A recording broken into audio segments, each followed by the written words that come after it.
For today's video, ayan, dito na naman tayo sa Riyadh. Kararating lang natin dito. Umalis tayo ng alas 8 sa Dammam. Karating tayo ng alas 11 dito, so 3 hours. Dito na lang, walang traffic. Tayo sa Riyadh, guys. Nagsisimba si Busing, antay tayo kasi may lakad daw siya. Hawa nung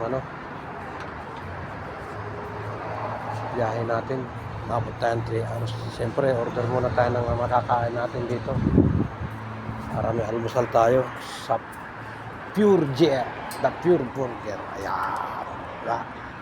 Doon tayo nakaparking sa handicap kasi may sticker na tayo. So yun, ito, that is for today's video. Guys, bye bye.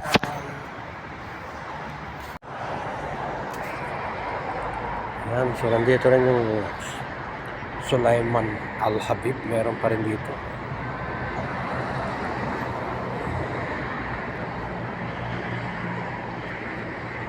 Al-Azhar.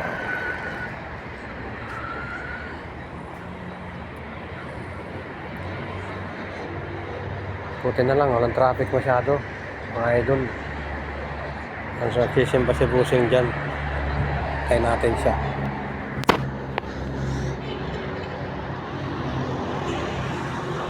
I-orderin natin, guys. Yan. Kinain ko na kaya hindi ko na nabidyohan. So, nandito naman tayo, guys, sa Al-Aruba. Al-Aruba place. Dahil bumibili si Busing ng dito sa Al-Harbi Market. Ayan.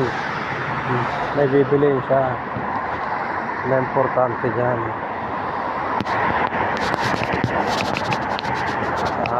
So parking muna tayo rito.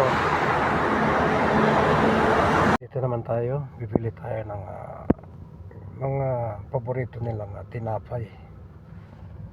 Yan. Sa Bakery Al Madina.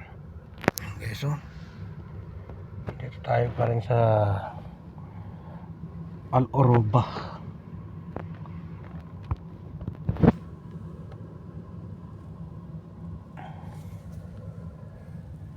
Dito tayo makababa ng parking, makamahuli tayo, guys, no. So ito yung kaya alam natin to para pagpunta natin diyan pinabili tayo.